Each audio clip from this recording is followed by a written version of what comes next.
Imagine stepping into a foggy English village where whispers of scandal hide behind lace curtains, and one sharp-eyed spinster unravels a deadly secret that shakes the foundations of high society. That's the world of Miss Marple, and today we're diving into her brilliant mind as she tackles the chilling Manor murder. Chapter 1. The arrival at St. Mary Mead. Picture this.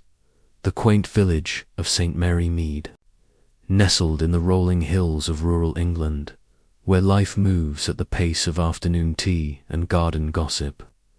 It's a place where everyone knows everyone else's business, or at least they think they do. Our story begins on a crisp autumn morning. In 1952, as the leaves turn golden and a subtle chill hangs in the air, hinting at darker things to come, Miss Jane Marple, that unassuming elderly lady with her knitting needles and piercing blue eyes, is sitting in her cozy cottage by the window, watching the world go by. She's not your typical detective, no magnifying glass or deerstalker hat. For her, instead, she relies on her razor-sharp observations of human nature, drawn from decades of village life where petty jealousies and hidden motives mirror the grandest crimes. Miss Marple had just finished her morning cup of Earl Grey when a letter arrived, its envelope thick and creamy, stamped with the crest of Elmwood Manor. The invitation came from her old friend, Lady Evelyn Harrington, a widow of considerable wealth, who lived in the sprawling estate just outside the village. Dearest Jane, the letter read in Evelyn's elegant script, I simply must have you at my weekend gathering. It's been ages, and the manor feels so empty without lively company. Do come, there'll be bridge, fine dinners, and perhaps a touch of excitement. Miss Marple smiled faintly. She knew Evelyn well enough to sense the undercurrent of unease in those words. Excitement, in St. Mary Mead, that often meant trouble brewing, like storm clouds gathering over the vicarage. She packed her modest suitcase with woolens, her favourite shawl, and a few balls of yarn tools of her trade, really, for knitting. Kept her hands busy while her mind wandered freely. The taxi ride to Elmwood Manor was short, winding through lanes lined with hedgerows bursting with blackberries.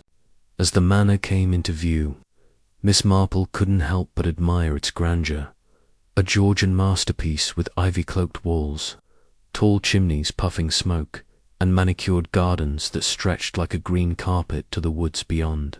But even from afar, something felt off. The windows seemed to watch her approach, and the air carried a faint scent of damp earth, as if the ground itself held secrets. Upon arrival, Lady Evelyn greeted her at the grand oak doors, her face powdered too. Perfection, but her eyes betraying a flicker of anxiety. Jane, darling, how wonderful you've come. The others are already settling in.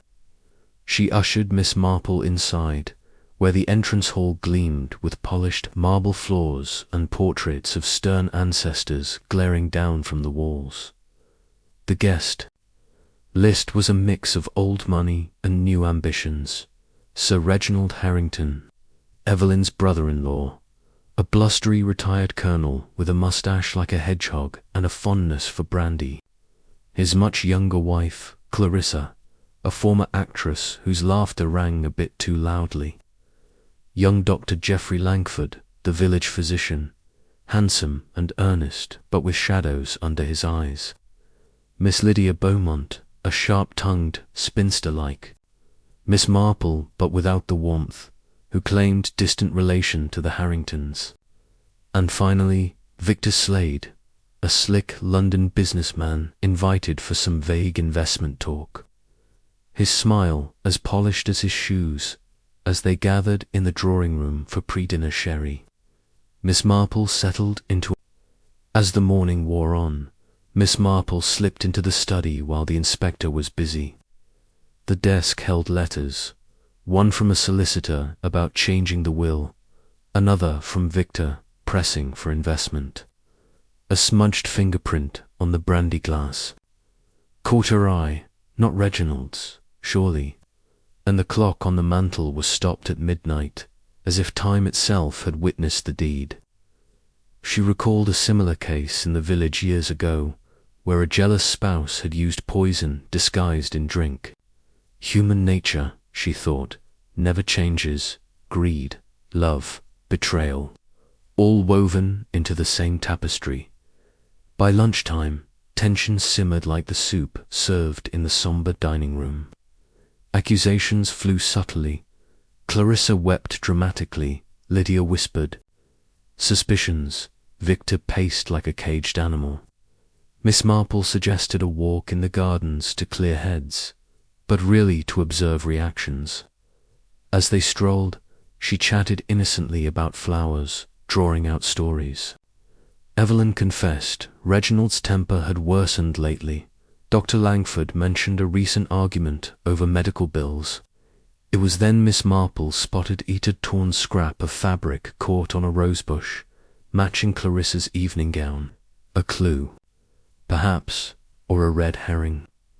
The afternoon brought more revelations. Inspector Craddock found a vial in Victor's room, but it was empty cologne. Miss Marple, knitting by the fire, pieced it together slowly. She remembered how Clarissa had hovered over the drinks tray, how Lydia's brooch pin could have pricked a finger or hidden a poisoned dart. No, too fanciful. Think simply, Jane, she told herself. Village parallels. The postmistress who'd poisoned her rival over a man using everyday items. Here, the brandy who poured it last. As evening fell, the manor felt oppressive. Shadows, lengthening like fingers. Dinner was tense, with empty chairs and forced politeness. Miss Marple retired early again, but not to sleep. She sat by her window, watching. Sure enough, figures moved in the dark. Dr. Langford meeting Clarissa in the gazebo, their whispers urgent. Eavesdropping wasn't her style, but necessity called. We must be careful, he said. If they find out about us, ... double quotes, love affair. Yes, but murder. Miss Marple doubted it. Passion rarely turned so cold in her experience. The night deepened, and another scream shattered the silence, this time from Lydia's room. Rushing in, they found her fainted, a threatening note on her pillow. Leave the past buried or join Reginald. Panic ensued, Inspector Craddock posting guards. Miss Marple examined the note typewritten from the manor's old machine in the study. Who had access? Everyone, but timing mattered. By now, her mind was a web of connections, motives intertwined, like her knitting. Evelyn needed money, threatened by Reginald's control. Victor's deal hung in balance. Clarissa's inheritance blocked. Dr. Langford's reputation at stake. Lydia's mysterious grudge, perhaps from a forgotten inheritance, slight, Miss Marple recalled. Evelyn mentioning Lydia's late father, a Harrington cousin cheated in business. Revenge. Morning brought rain, drumming on windows like accusations. Over breakfast, Miss Marple shared a harmless village tale of poison and jealousy, watching faces. Victor shifted uncomfortably, Clarissa paled. Then, a breakthrough, the butler's testimony of seeing Lydia near the study at midnight. Confronted, Lydia broke, admitting spying but not killing. He deserved it, she muttered, for what he did to my family. But no proof. Miss Marple requested a private word with the inspector, outlining her theory. It wasn't Lydia, but Victor. His cologne vial had traces of poison, disguised. Motive. Reginald discovered Victor's fraudulent schemes. Proof. The smudged print matched Victor's ring. But wait, a twist Clarissa's fabric scrap. A plant, too. deflect. As the chapter closes on this first day of intrigue, Miss Marple knows the manor holds more secrets, like layers of an onion waiting to be peeled. The murder is just the beginning. Alliances will shift, truths emerge. Stick around as we unravel further in the shadows of Elmwood Manor. Chapter 2. Shadows of Suspicion. The rain continued to patter against the windows of Elmwood Manor as the second day dawned, turning the gardens into a muddy quagmire and mirroring the murky atmosphere inside. Miss Marple rose early, her mind already threading through the events of the previous night, the threatening note, the guarded whispers, the lingering scent of fear in the air. She dressed in her sensible tweed skirt and cardigan, then made her way downstairs to the breakfast room, where the others were gathering like reluctant actors in a play none had rehearsed. The inspector had sealed off the study, but his presence loomed, with constables posted at the doors, their boots tracking damp across the rugs. Over porridge and toast, conversations were clipped and cautious. Lady Evelyn, her eyes red-rimmed from lack of sleep, poured tea with unsteady hands, spilling a drop that spread like an accusation on the white cloth. "We must carry on," she said faintly. "Reginald would have wanted that." Victor Slade nodded vigorously, his tie impeccably knotted despite the hour, suggesting he'd been up plotting more than resting. "Absolutely, Evelyn. Business as usual. Perhaps we can discuss that investment later." Clarissa, pale without her makeup, toyed with a grapefruit, her glances darting to Dr. Langford, who busied himself with the newspaper, headlines blaring, about a London scandal that seemed tame compared to their own. Miss Marple spread marmalade on her toast, listening as Lydia Beaumont launched into a tirade about security. "This house is a sieve. Anyone could slip in or out." Her voice carried a note of personal affront, as if the manor owed her safety. The doctor murmured agreement, folding the paper with a rustle.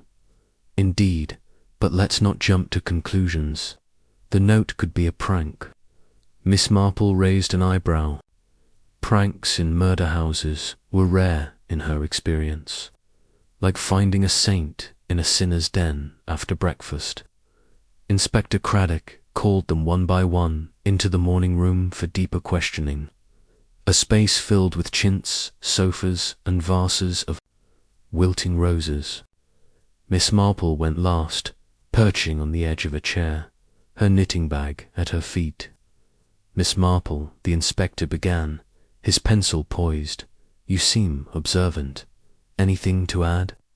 She smiled mildly. "Only that people are much like villains of hidden lanes and forgotten grudges." She mentioned the torn fabric, the stopped clock, the butler's sighting, weaving them without accusation. Craddock jotted notes, his brow furrowing. "Interesting. And Victor's vial. Cologne, he claims," she replied, "but scents can mask more than odours." As she left, Miss Marple overheard Victor arguing with Evelyn in the hall, his voice low and insistent. "With Reginald gone, the estate's yours. Sign the papers, and we'll modernize. Think of the profits." Evelyn hesitated, her fan fluttering. "It's too soon, Victor. And with this hanging over us, ... Miss Marple slipped past, heading to the greenhouse, where rain drummed on the glass roof like impatient fingers. The poison bottle was gone, taken by police, but she examined the shelves, fertilizers, pesticides, all labeled neatly except one spot dusted with powder fingerprint dust, perhaps. A glove lay forgotten under a bench, black leather, too large.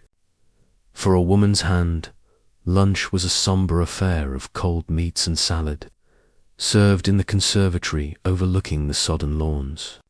Tensions bubbled up like the fizz in the lemonade. Clarissa snapped at Lydia, Stop staring at me like I've done something. Lydia retorted. If the cap fits... Dr. Langford intervened. Ladies, please, this helps no one. Miss Marple changed the subject to gardening, drawing out Victor. You must have a green thumb, Mr. Slade, with your city ways. He laughed uneasily.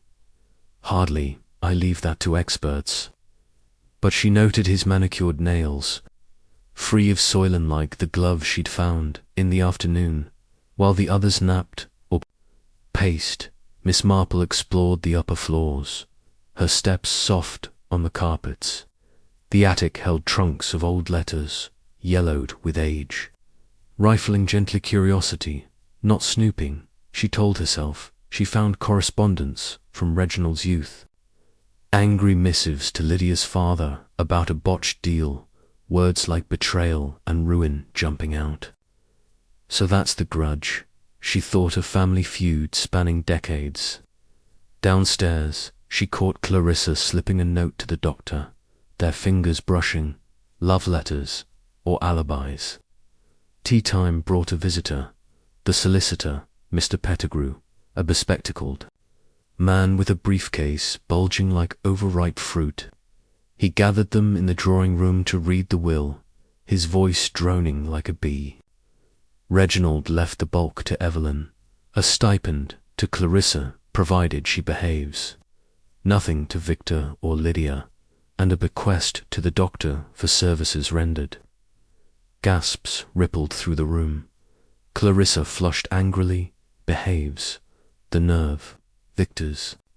Smile froze. Lydia's eyes narrowed to slits.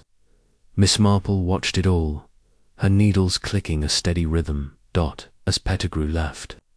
Storm clouds darkened further, thunder rumbling like distant artillery. Inspector Craddock returned with news. Lab. Tests confirmed arsenic in the brandy slow-acting, mixed earlier. Someone with access to the decanter, he announced.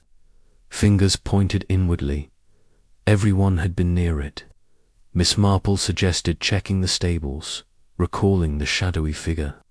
There, amid hay and harnesses, she found a discarded cigarette. But Victor's brand, with lipstick. No, smudged ink from a pen. Dinner that evening was strained, candlelight flickering on faces etched with suspicion. The menu shifted to simpler fare. Soup, fish, pudding, as if luxury had fled with safety. Talk turned to alibis, each defending their movements. Victor claimed a midnight stroll. Clarissa, a bath. Dr. Langford, charting patients. Lydia, reading. Evelyn admitted wandering, unable to sleep. Miss Marple shared a tale from St. Mary Mead about a poisoned well and neighbourly spite, hinting at parallels. Often it's the closest hand that strikes, she said softly. Eyes averted, spoons clinked awkwardly. Post dinner. In the billiard room, the men smoked cigars while ladies sipped liqueurs. Miss Marple excused herself to the library, scanning shelves for clues. A book on poisons lay open, recently dog-eared, pages on arsenic, whose fingerprints. She heard footsteps and hid behind curtains as Victor entered, rifling the desk.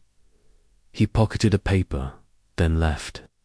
Following discreetly, she saw him burn it in the fireplace sashes of what, a contract, perhaps.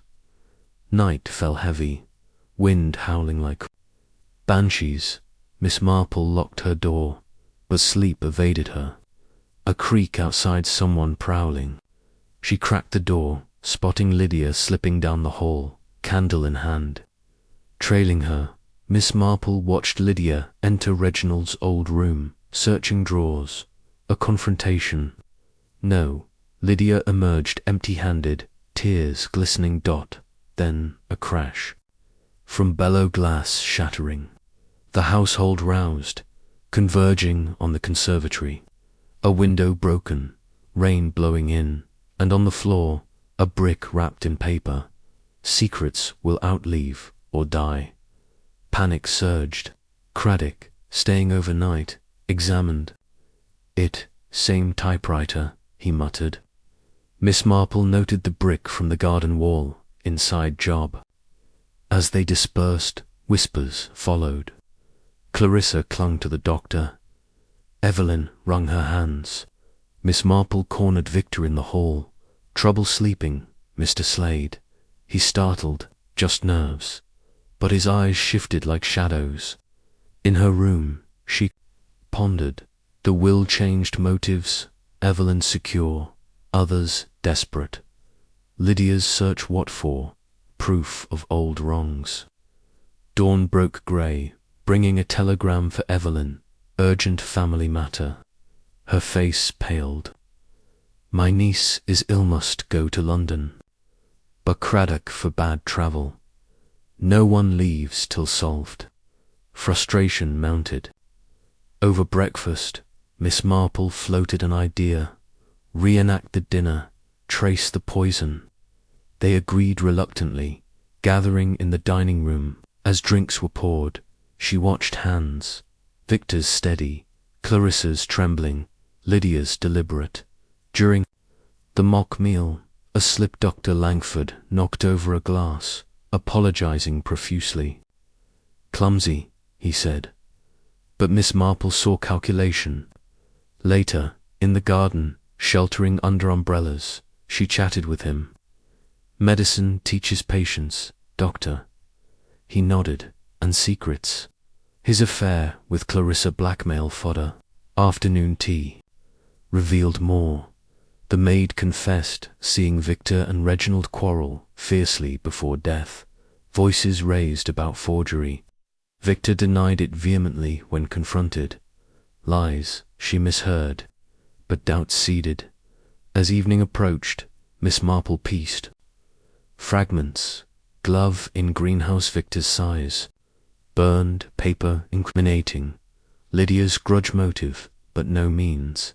Lover's tryst distraction. Another note appeared under Evelyn's napkin. Your turn next. She fainted, chaos ensuing.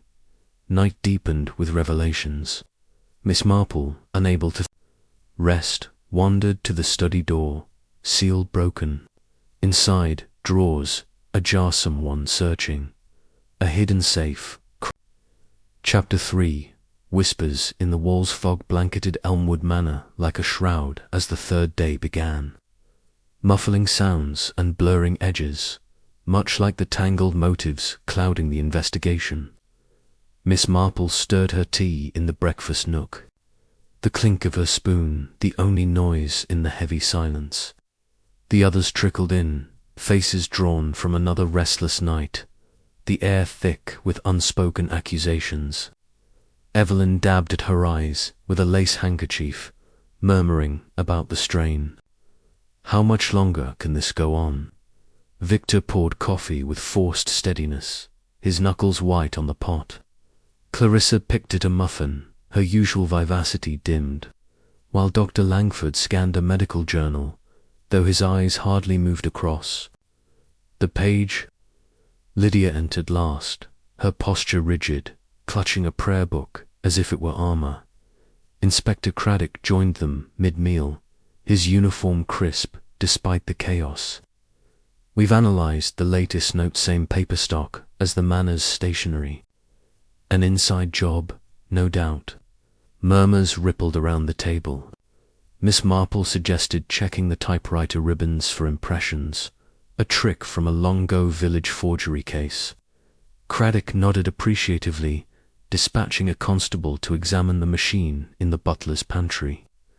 As breakfast ended, Victor excused himself abruptly, claiming a headache.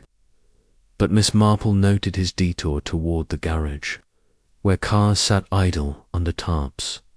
The morning brought a surprise visitor, Sergeant Hayes, Craddock's assistant, arriving with a dossier of background checks.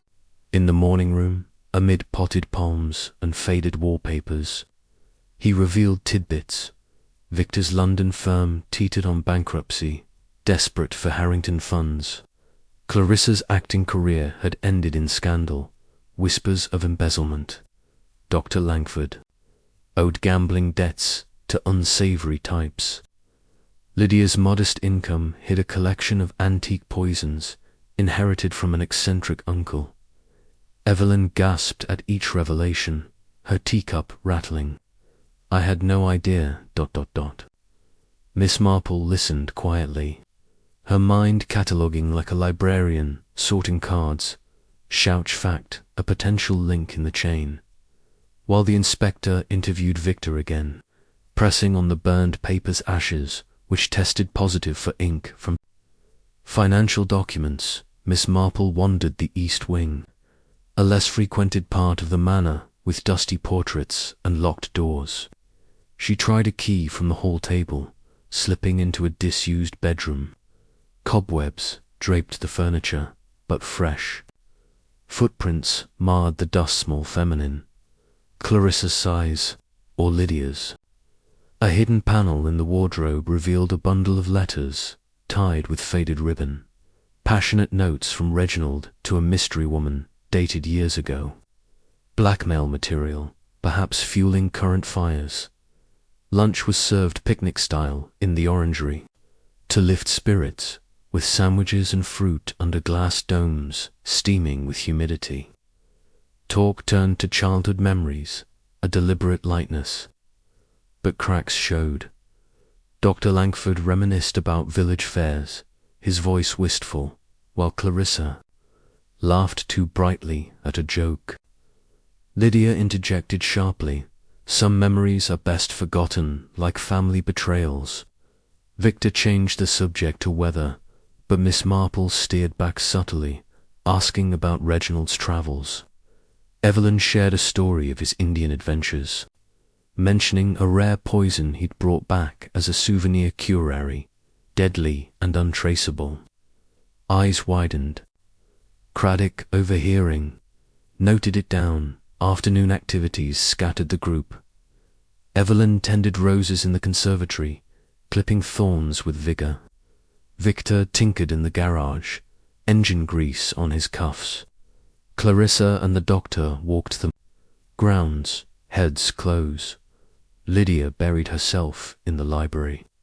Miss Marple joined her there, browsing shelves. Fond of mysteries, Miss Beaumont. Lydia snorted. Life provides enough. But Miss Marple spotted a volume on toxicology slipped behind others, pages marked on arsenic antidotes. Coincidence? Or preparation? Tea was interrupted by a phone call for Craddock lab results on Clarissa's needle. Sedative, not poison, self-administered. For attention, she denied it tearfully when questioned, claiming frame-up. Someone wants me gone. Dr. Langford defended her fiercely, his hand on her arm.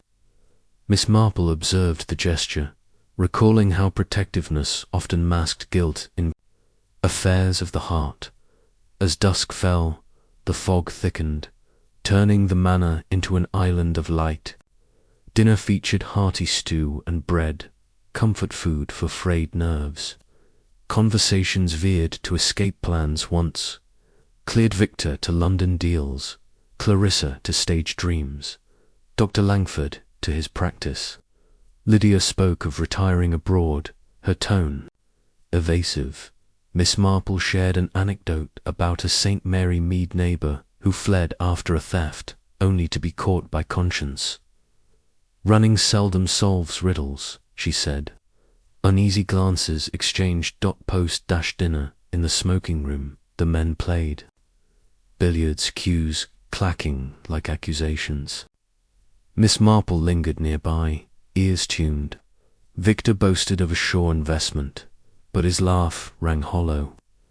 Upstairs, she heard arguing from Clarissa's room, her and the doctor, voices raised about ending it, affair crumbling under pressure. Slipping closer, Miss Marple caught fragments. The will changes everything... We can't risk it. Night brought unease, lamps flickering from draughty halls. Miss Marple settled with a book, but a thump overhead drew her out. Static noises.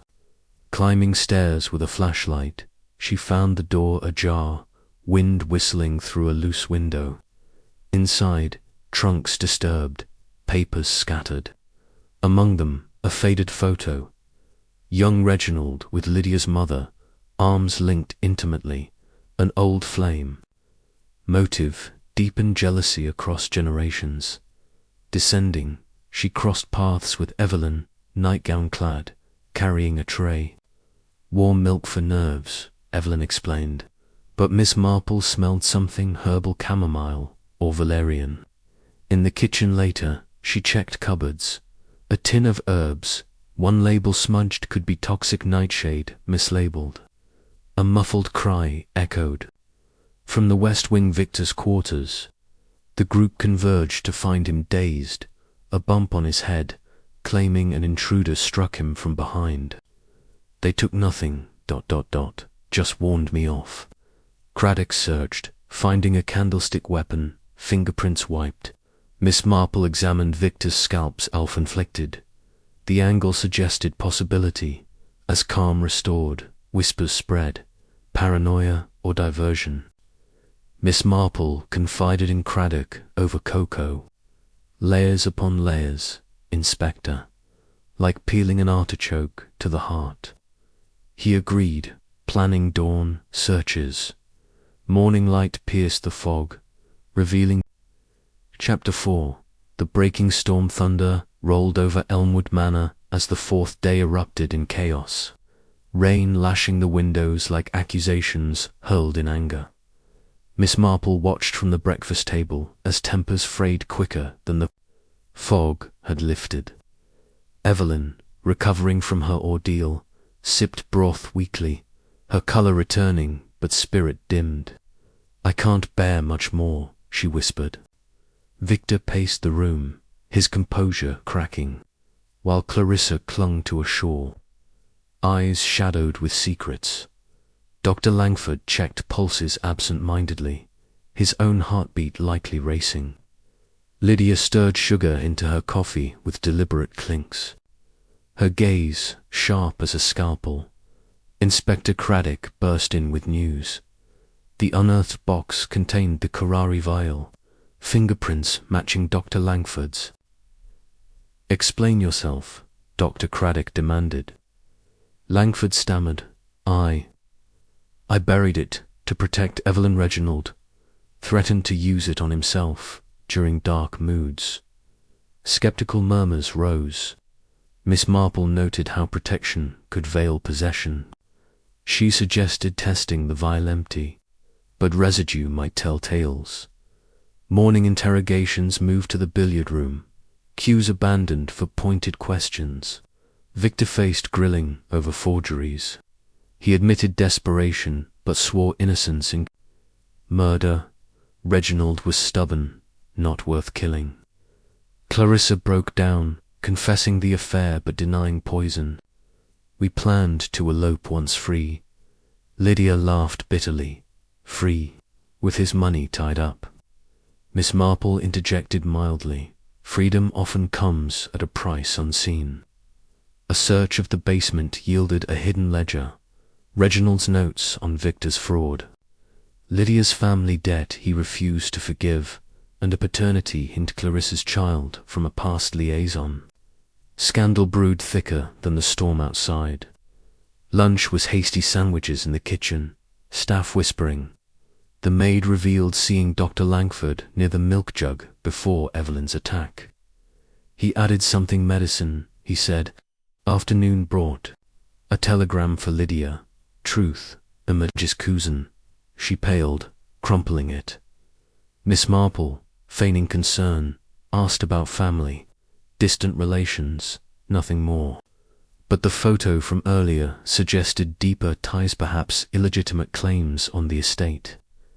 In the conservatory, pruning shears in hand, Evelyn confided Reginald had enemies, but who hated enough to kill. Tea interrupted by Craddock's announcement. Arsenic traces in the herb tin, fingerprints, Evelyn's and the cook's. Evelyn protested. "I handle spices daily." Miss Marple recalled a village. cook who tampered with meals for revenged small doses building to lethal dot. As evening darkened early, under clouds, dinner was cancelled for safety. Instead, cold cuts in the drawing room. Talk sparse, each eyeing plates warily. Miss Marple shared a yarn about tangled webs in St. Mary Mead, where a doctor's prescription hid murder. Langford shifted uncomfortably. Night unleashed fury, lightning illuminating furtive movements. Miss Marple heard scuffles downstairs, rushing to find Victor grappling with an intruder masked, fleeing through a window. He tried to strangle me. Victor gasped, neck bruised, but bruises self-made. Craddock found a mask in the shrub's fabric, matching Lydia's scarf. In the uproar, Clarissa vanished briefly, returning dishevelled. Just fresh air, she claimed. Miss Marple spotted mud on her shoes. Garden dug again. Later, in her room, another note. Final warning. She showed Craddock. Who set traps? Dawn broke clearer. Storm passed, but tension lingered. Over coffee, revelations cascaded. Langford admitted burying the vial after finding it tampered by whom. Victor confessed, forging but not killing. Lydia broke, revealing her mother's affair with Reginald half-sibling, claim denied, motive. For poison, Miss Marple pieced it. Alliance between Lydia and Victor, her grudge, his greed. But evidence pointed elsewhere too.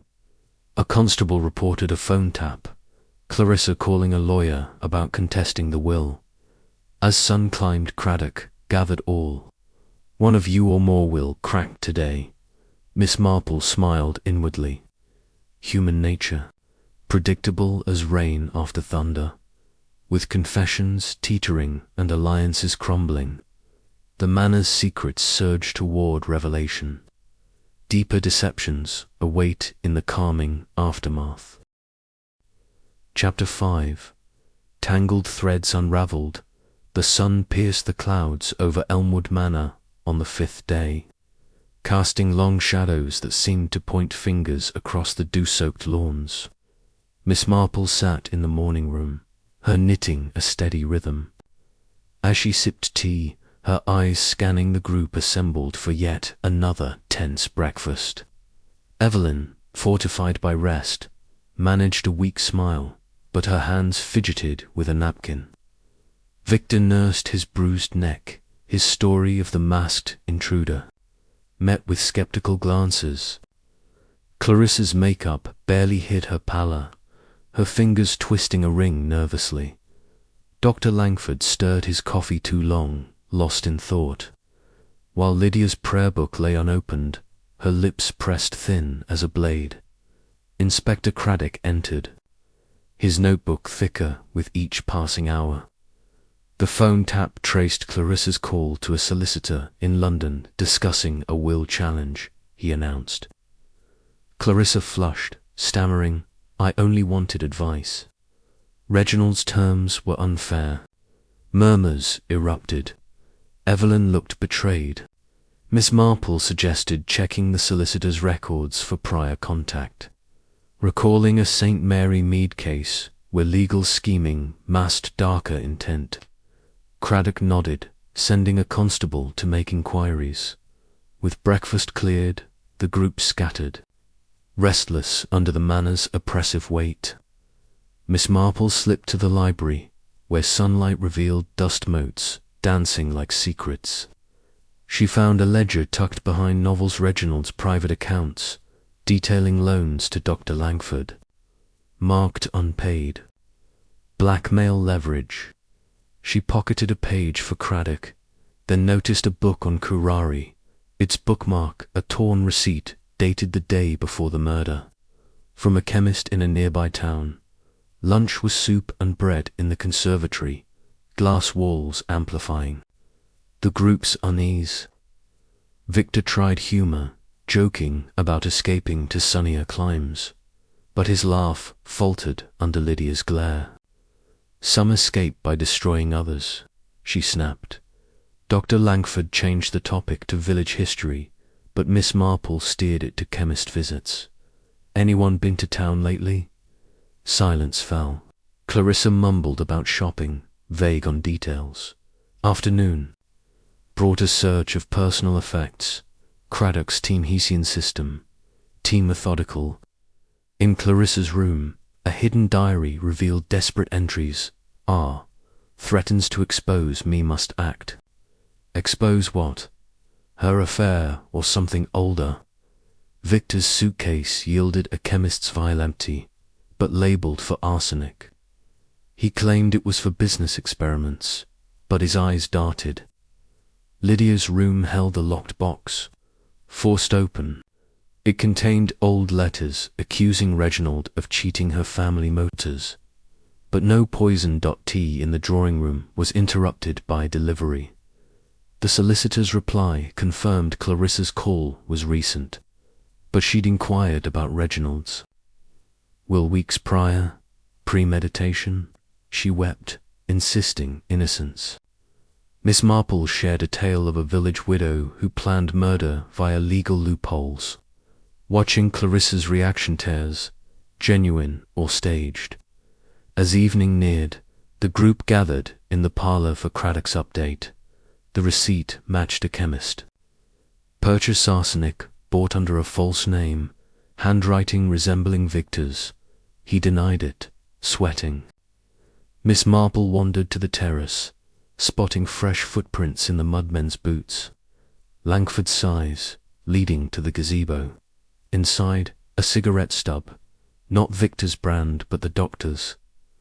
Dinner was cancelled again, replaced by tea and biscuits in the hall, safety first. Talk turned to alibis, each defending their innocence. Evelyn recalled Reginald's temper flaring at Victor over forged signatures. Lydia admitted confronting Reginald about her mother's disgrace, but swore she left him alive. Miss Marple dropped a hint. Poison requires timing. Someone lingered near the decanter. Night fell with a chill, stars sharp through clearing skies. Miss Marple heard whispers from the doctor's room. Clarissa, again pleading, "We're trapped. Unless we act." Following, she saw them slip to the cellar, retrieving a bottle, wine or evidence. She alerted Craddock, who found it laced with sedative, not arsenic. A second attempt. A commotion broke out near midnight. Lydia caught rummaging in Evelyn's room, claiming she sought proof of Reginald's will tampering. He cheated us all. Craddock detained her briefly, finding a locket with her mother's photo. Reginald's lover. Motive deepened. Miss Marple revisited the study, flashlight in hand. A loose floorboard revealed a secret compartment. Reginald's journal. Entries ranting about betrayal, Victor's fraud, Clarissa's disloyalty, Lydia's claims, even Langford's debts. A final note. Evelyn knows too much, must protect her from whom. Dawn crept in, servants bustling to restore normalcy. Over coffee, Craddock confronted Langford about the footprints. "A walk to clear my head," he said, unconvincing. Miss Marple mentioned the journal to Evelyn privately, who broke down. Reginald feared for me someone in this house. But who? As morning unfolded, a maid reported a missing kitchen knife, found later in Victor's car, planted oar-proof. Craddock tightened his net, questioning alliances. Miss Marple chatted with the butler, learning of a late-night row between Langford and Reginald over unpaid loans, threats exchanged. Lunch brought another shock. Lab results on the cellar bottle, sedative overdose levels. Langford admitted prescribing it for Evelyn's nerves, but not in lethal doses. Clarissa's diary hinted at her slipping it to Evelyn, hoping to calm her into signing away funds. Afternoon searches uncovered a typed confession in the attic. Unsigned, "I poisoned him for justice." Fake or real? Craddock leaned toward Lydia, but Miss Marple cautioned, "Look for pairs. Crime often takes two." She recalled a village duo who split tasks, one planned, one acted as evening loomed. Tension snapped. Victor accused Clarissa of framing him. She retaliated, exposing his debts. Lydia whispered to Evelyn about reclaiming her birthright. Langford stayed silent, eyes haunted. Night brought a final twist, a scream from the stables.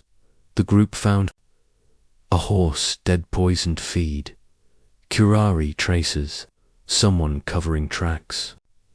Craddock locked the manor down, no exits. Miss Marple, sleepless, pieced it, journal, vial, diary, footprints, threads, converging. Langford and Clarissa, desperate lovers. Victor and Lydia, greed and revenge. Or Evelyn, protecting her legacy. With dawn's light, accusations will fly, and a killer's mask may fall. The Manor's Secret. Chapter 6. The mask slips. The sixth day at Elmwood Manor dawned with a brittle clarity, the sun exposing every crack in the facade of civility among the guests. Miss Marple stood by her window, watching mist rise from the gardens, her mind weaving threads of evidence like her ever-present knitting. The breakfast table was a battlefield of glances, Zeppeline's eyes puffy from tears, Victor's jaw tight with defiance, Clarissa's hands trembling as she buttered toast, Dr. Langford's face a mask of fatigue, and Lydia's fingers drumming impatiently on her teacup. Inspector Craddock strode in, his voice cutting through the clatter of cutlery. The horse's feed tested positive for curare, same batch as the vial from the garden. Someone's tying up loose ends. Eyes darted. Victor protested. Why target a beast? It's madness. Miss Marple suggested checking the stable. Logs for visitors, recalling a village poacher caught by his own carelessness. Craddock sent a constable to investigate, then revealed a new find, a partial fingerprint on the typed confession, matching none of the guests but the butler who'd handled the typewriter for routine correspondence. A plant or an overlooked player. Breakfast dissolved into uneasy chatter. Evelyn excused herself to check on the staff, her steps unsteady. Miss Marple followed discreetly to the servants' quarters, where the butler, flustered, admitted moving the typewriter after the murder to tidy up. Suspicious, or merely diligent? She noted his calloused hands, unusual for indoor work, suggesting time spent in the stables. Mid-morning. Craddock gathered everyone in the drawing room for a reconstruction of the fatal night's movements. Each recounted their steps. Victor in the library, Clarissa bathing, Langford charting, Lydia reading, Evelyn pacing. Miss Marple pointed out the decanters, position central, accessible to all during drinks. Opportunity, she mused, is a quiet guest. Craddock pressed Lydia about her attic rummaging. She snapped, I sought justice, not murder. Her locket, now with police, held a curl of Sir Reginald's, DNA pending. Lunch in the dining room, cold ham and pickles felt like a last supper. Clarissa barely ate, her eyes on Langford, who avoided her gaze. Victor argued with Craddock about the knife in his car, insisting, someone's framing me. Miss Marple shared a St. Mary Mead tale of a framed thief, caught by mismatched alibis. Truth, she said, slips through contradictions. Victor reddened, Lydia smirked.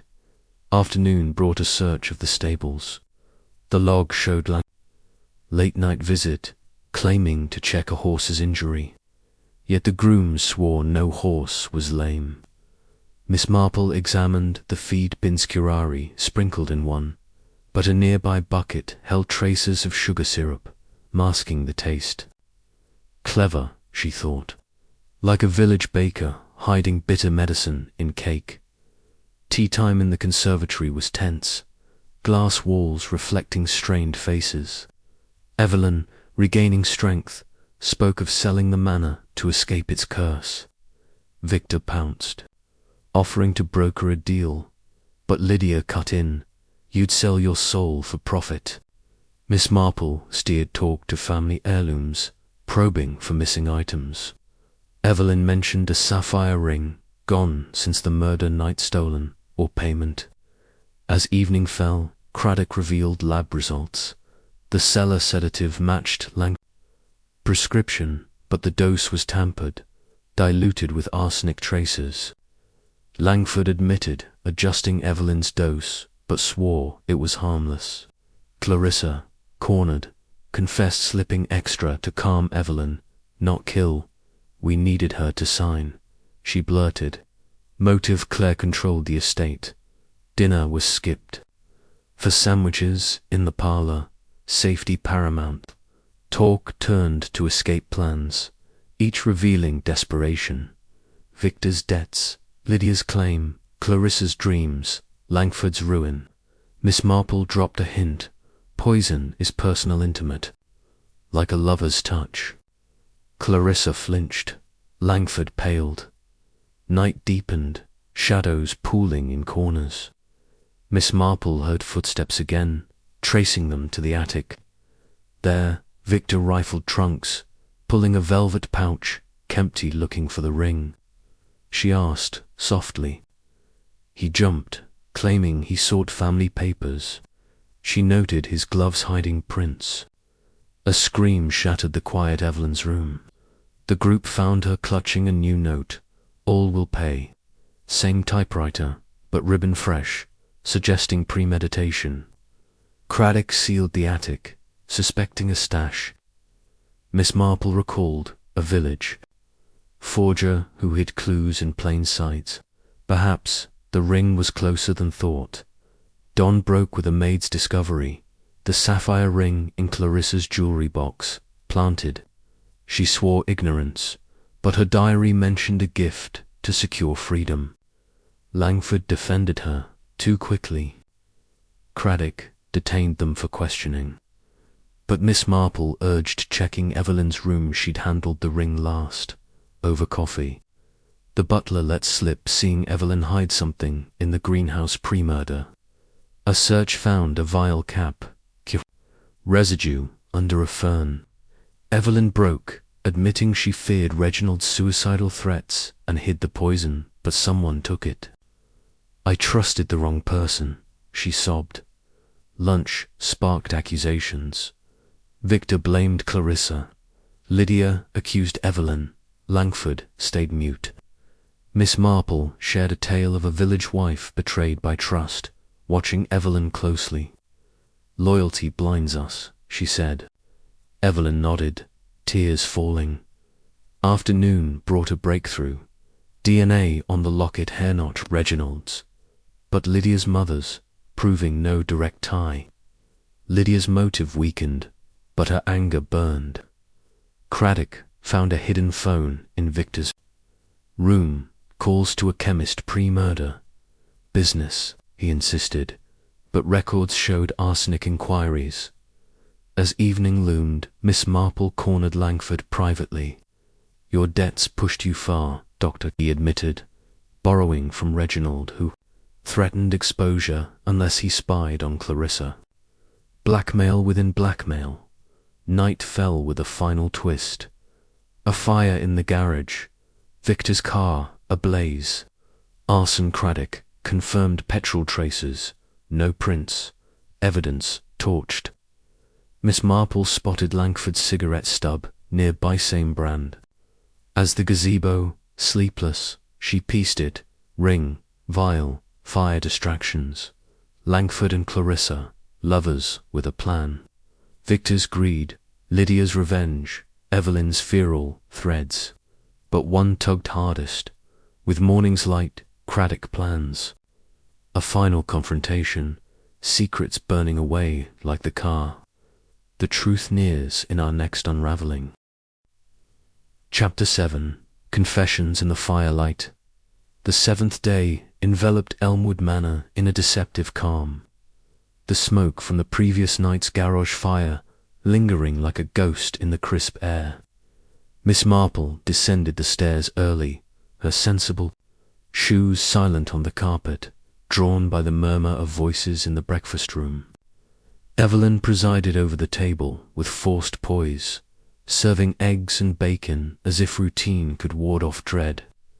Victor rubbed his temples, the arson fresh in memory, while Clarissa picked at her food, her alliance with Langford strained.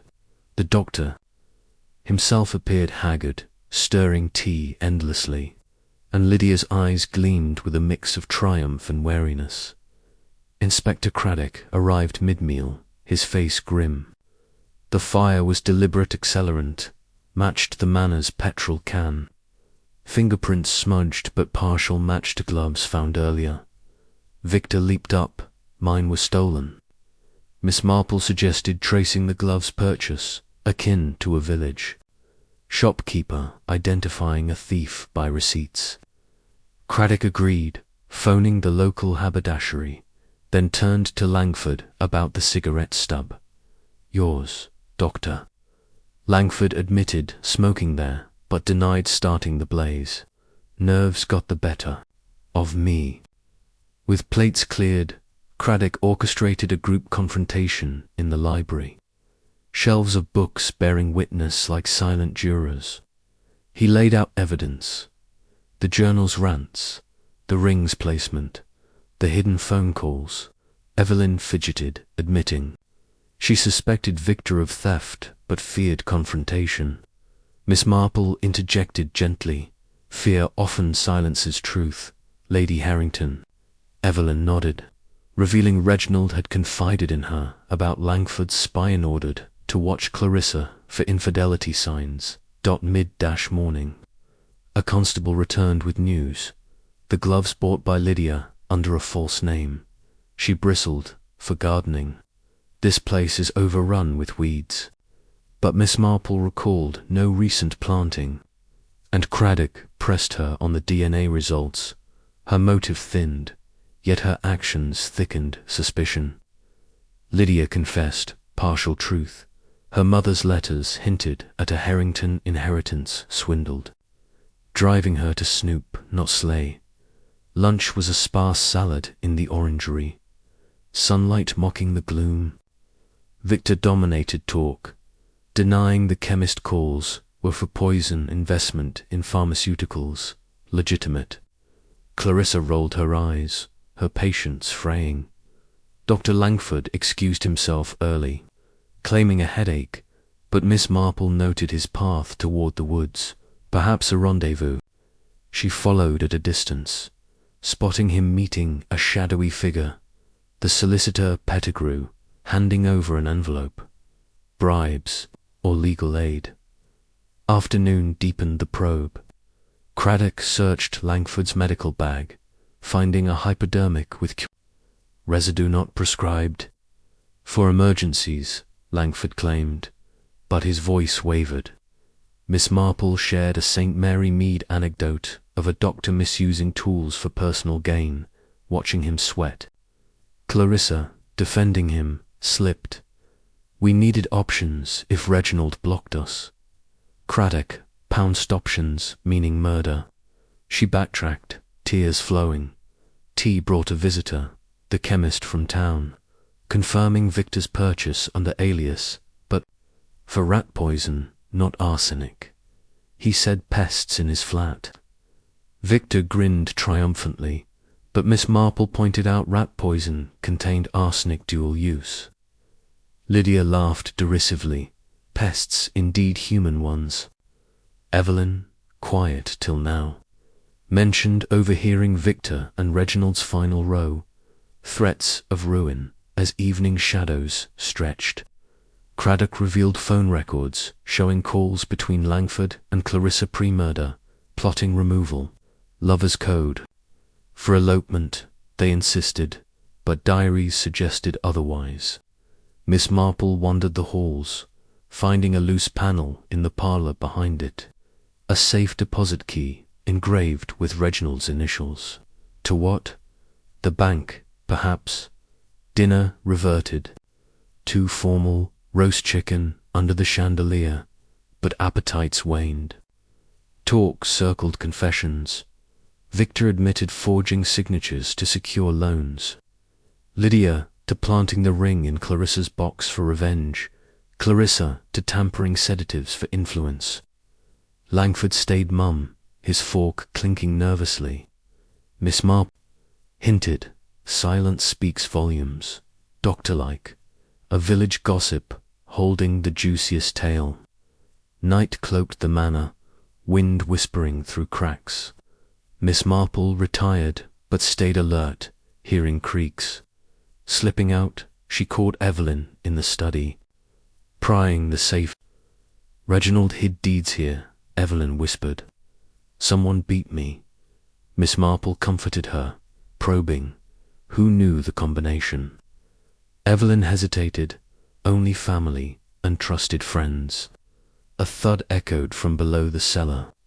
The household roused. Finding Victor sprawled, a blow to the head, a note pinned. End it now. Craddock examined self-inflicted. No angle wrong. Miss Marple spotted a hair on the note blonde. Clarissa's shade. Dawn filtered through curtains, servants whispering of curses. Over porridge, Craddock confronted Clarissa about the hair. I was there earlier, fetching wine, but timing mismatched. Miss Marple mentioned the key to Evelyn. WHO paled bank records might show withdrawals by Langford. Covering debts, lunch ignited sparks. Lydia accused Victor of staging the attack. He retorted with her grudge. Langford snapped, enough. Reginald deserved it for ruining lives. Silence fell. Craddock leaned in. Langford retracted, but damage done. Afternoon searches uncovered the deeds in Lydia's suitcase, stolen for leverage. She admitted taking them post-murder to claim what's mine, but poison denied. As evening gathered, Miss Marple cornered Evelyn alone. Your protection of Reginald, did it extend to extremes? Evelyn wept, confessing hiding the Curari after he threatened suicide. But fearing others used. Night brought climax. A gathering in the drawing room, fire crackling. Craddock laid cards. Evidence pointed to a duo Langford supplying poison. Clarissa administering for inheritance and love. They protested, but alibis crumbled under phone TIMESTAMPS. Miss Marple knitting paused, offered. Human frailty weaves complex patterns, greed with love, revenge with desperation. Langford broke first. It was an accident. I dosed his brandy to sedate, discussed debts calmly, but mixed wrong. Clarissa sobbed. I poured it, unknowing. Arrests loomed, but twists remain victors. Forgeries separate crime. Lydia's theft. With confessions echoing, the manor's veil lifts, but loose ends dangle. Resolution beckons in our penultimate revelations. Chapter 8. Echoes of betrayal. The 8th day at Elmwood Manor broke with a heavy mist rolling in from the woods, as if the estate itself exhaled secrets long held. Miss Marple rose before the others, her mind a whirl of the previous nights. Confessions, Langford's bungled sedation turning deadly, Clarissa's unwitting hand in pouring the fatal drink. Yet loose threads nagged, like an unfinished scarf. Victor's forgeries, Lydia's thefts, Evelyn's hidden fears. She made her way to the kitchen, where the cook brewed strong coffee, the aroma a brief comfort amid turmoil. Rough times, Miss... The cook muttered, sliding a cup her way. Miss Marple nodded, her blue eyes thoughtful. Indeed, but dawn often brings clarity.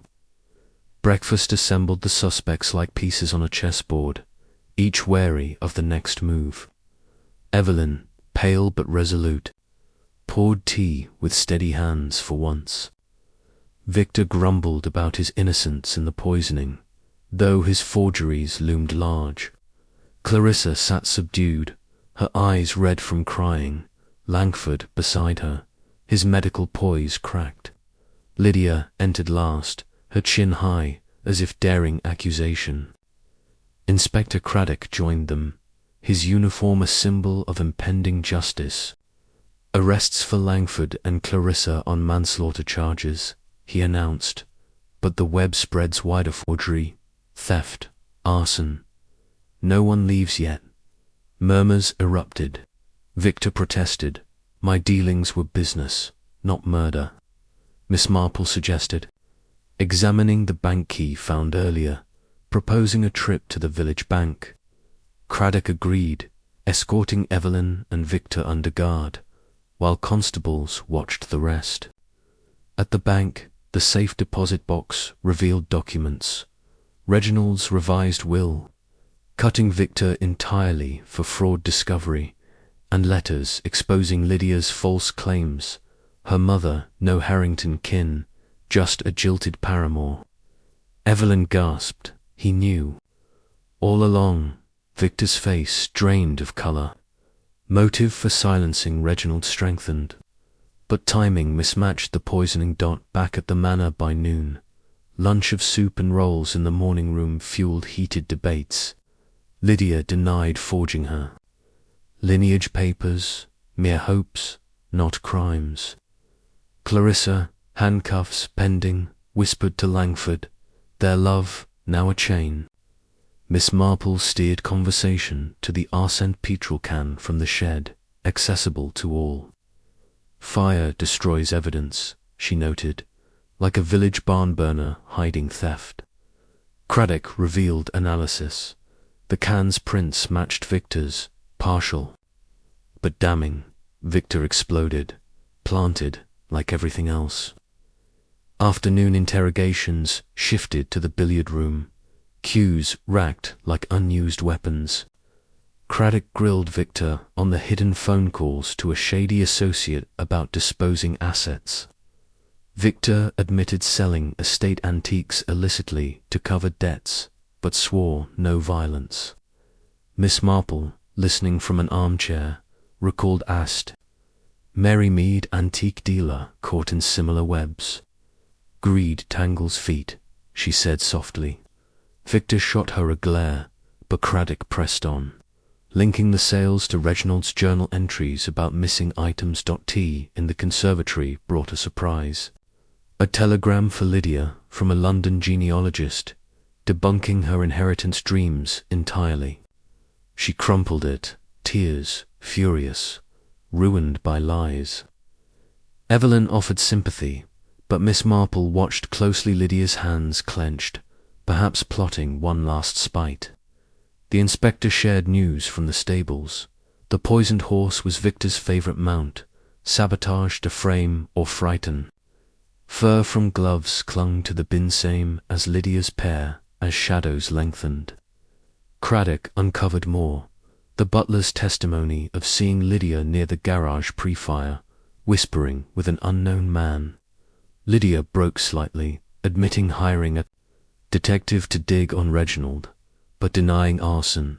"I wanted truth, not flames." Miss Marple wandered the gardens, spotting charred remnants near the garage's singed letter fragment. Words like partnership dissolved. Victor's handwriting. She pocketed it for Craddock. Dinner, under watchful eyes, featured simple stew, the chandelier's light harsh on guilty faces. Talk veered to regrets. Evelyn mourned her brother's flaws, Clarissa her impulsive love, Langford his ethical lapse. Victor boasted less, Lydia seethed quietly. Miss Marple shared a tale of a village partnership soured by betrayal, hinting at hidden alliances. Often two hands strike as one. Eyes shifted Victor to Lydia, perhaps. Night fell velvet soft, but unrest stirred. Miss Marple feigned sleep, her door ajar. Footsteps padded Clarissa, slipping to Evelyn's room. eavesdropping. Miss Marple heard, "Please, forgive us, we never meant harm." Evelyn's voice, cold, "Your accident cost my brother." Downstairs, a clatter. Victor, in the study, forcing the desk. Craddock, alerted by a constable, caught him red-handed. A hidden drawer, yielding cash, bundles proceeds from thefts. Uproar followed, the household converging. Victor confessed to pilfering to save my skin from ruin. But poison, no, that was their folly. Lydia, drawn by noise, sneered, "Your greed matches mine." Craddock cuffed Victor for theft and forgery, adding arson suspicions. Dawn peeked through. Curtains, servants tiptoeing. Over toast, Craddock tied ends. Lydia's detective was the intruder, paid to plant evidence against others, her revenge for dashed hopes. She admitted it, to watch them squirm as I did. Charges of obstruction pending. Miss Marple confided in Craddock over tea. The core was accident, but greed fueled the chaos. Evelyn, overhearing, wept relief. Langford and Clarissa faced court, Victor jail for fraud. Chapter 9. Shadows lifted. The 9th day dawned brighter over Elmwood Manor, sunlight filtering through the laced curtains as if to wash away the stains of deceit. Miss Marple packed her suitcase in her guest room, folding her shawls neatly, her knitting needles tucked safely away. The house buzzed with police activity, constables cataloguing evidence, Craddock issuing final orders. Downstairs, Evelyn supervised the servants with a newfound resolve, her widow's weeds replaced by a simple day dress.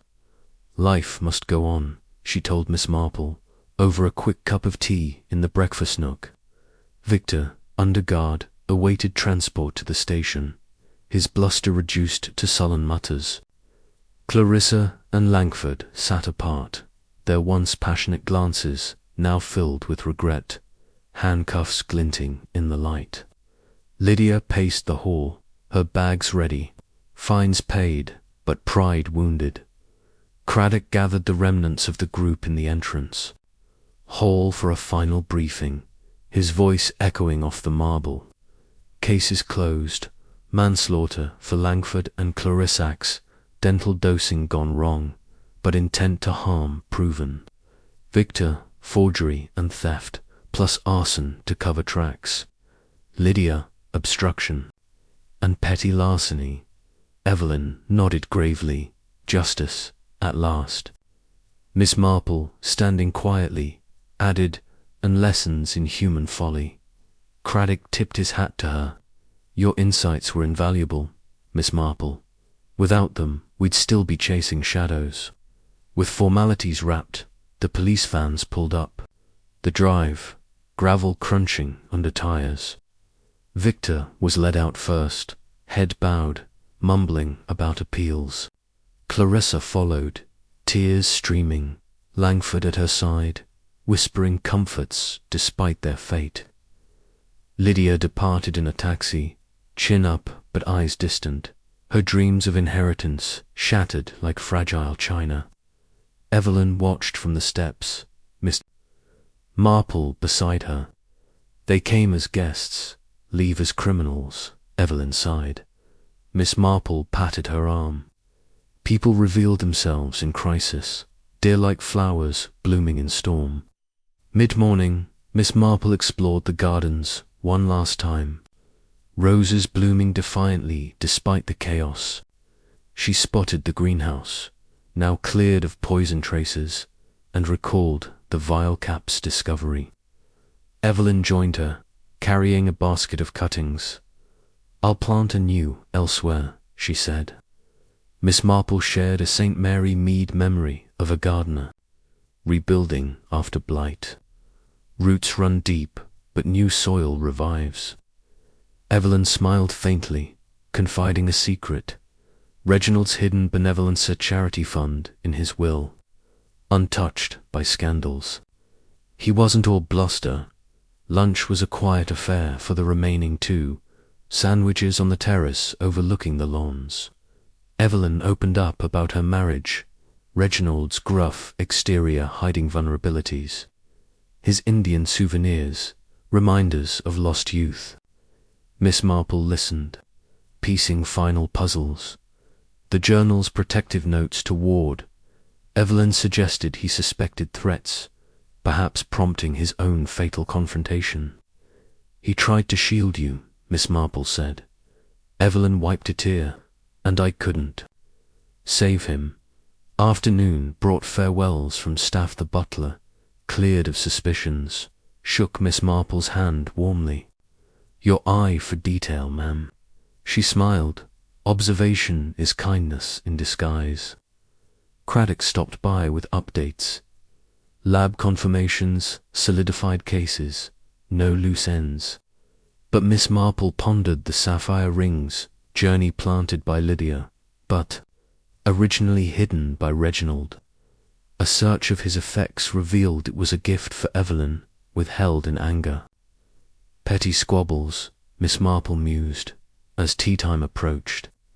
A village constable delivered mailer letter from Clarissa's solicitor, pleading leniency and news clippings of the Manor's scandal hitting papers. Evelyn scanned them, then set them aside. Let the world judge. I know the truth. Miss Marple suggested a walk to the wood's edge, where shadows once hid figures. Now clear, the path symbolized resolution. Evelyn shared plans. Travel, perhaps volunteer work. Reginald would approve. Evening settled gently, the manor quieter without its turbulent guests. Dinner for two in the small parlour cold meats and cheese felt intimate. Evelyn toasted Miss Marple with weak wine, to keen minds and kinder hearts.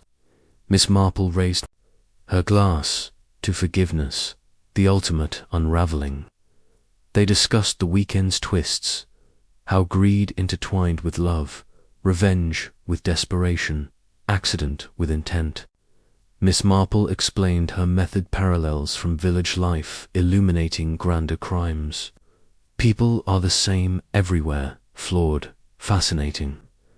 Night drew in, stars twinkling like scattered clues.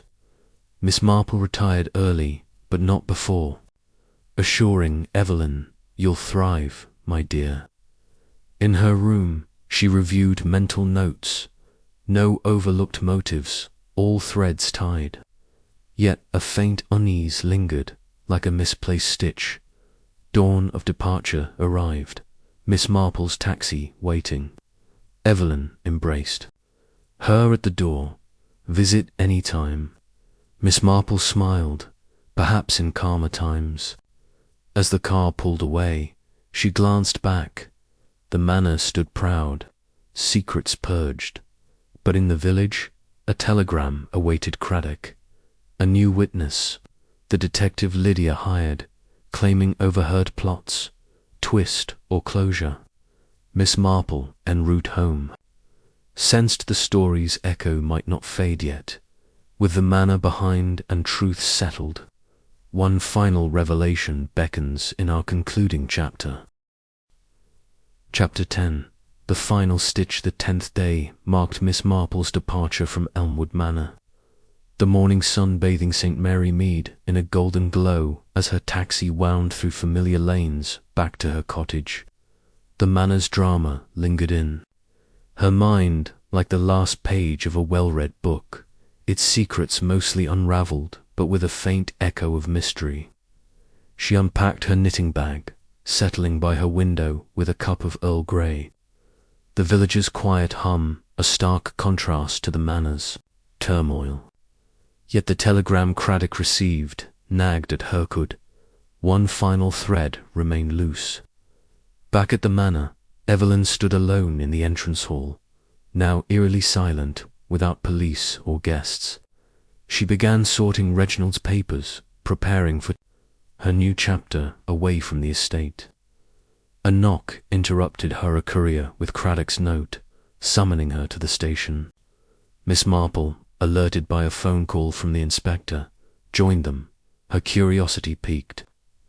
At the station, Craddock revealed the new witness, Lydia's hired detective, a wiry man named Harris, who'd lurked in the shadows of Elmwood's grounds that fatal weekend.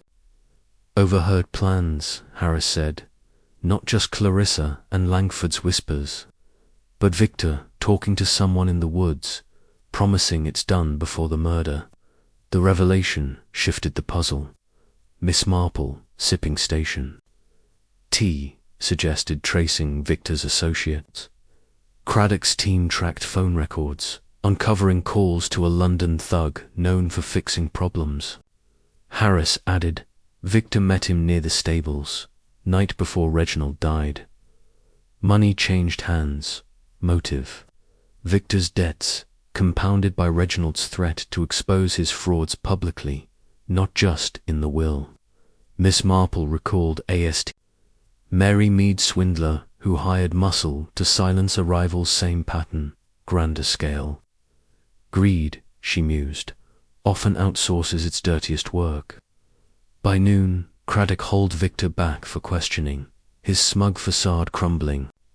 Confronted with Harris's testimony and call logs, he admitted hiring the thug to intimidate Reginald Pressure, to sign over funds, not kill. It got out of hand, Victor stammered. The poison wasn't my idea, but evidence suggested. Otherwise, the thug's statement, secured later, confirmed Victor supplied arsenic, intending a scare that Langford's sedative unwittingly amplified. A deadly collision of plots. Victor's coercion, Langford's miscalculation, Clarissa's poor, dart Evelyn. Hearing this, clutched her handkerchief, the betrayal cutting deeper. Reginald trusted Victor like family. Miss Marple comforted her, noting, trust is a fragile thread, easily snapped.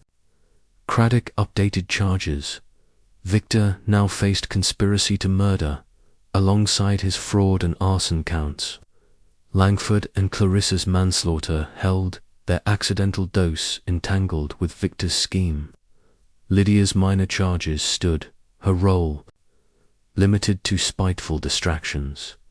Lunchtime found Miss Marple and Evelyn at a village cafe, sharing scones and reflections. Evelyn vowed to fund Reginald's charity, honoring his hidden kindness. He wasn't perfect, but he cared. Miss Marple nodded, sharing a tale of a village miser who left secret gifts, proving hearts hide surprises. You'll carry his best legacy, she said. Afternoon brought closure. Craddock's team cleared the manor, evidence boxed, cases airtight. Miss Marple strolled home, passing neighbours who'd heard whispers of the scandal. Quite a to-do. At the manor, the postman called. She smiled, all's well that ends true. At her cottage, she reviewed notes scribbled on a napkin. Victor's hired hand, Langford's error, Clarissa's desperation, Lydia's vendetta, Evelyn's resilience. A tapestry of human flaws, woven tight by greed and love. Unravelled by observation. Evening settled as Miss Marple lit her fire, the crackle echoing the manor's final flames of truth. She penned a letter to Evelyn, urging strength. The past is a lesson, not a chain. A call from Craddock confirmed Victor's confession, sealed the case. No more surprises. The thug, arrested in London, corroborated all. Night fell over St. Mary Mead. Stars, bright as clarity. Miss Marple tucked her, knitting away, satisfied. The manor murder, a knot of motives, lay untangled, accident and intent entwined, punished by justice.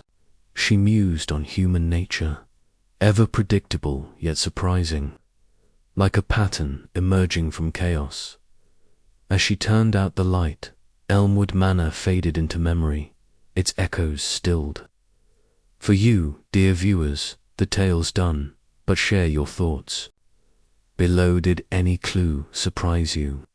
Like and subscribe for more mysteries, and we'll meet again in the next unraveling.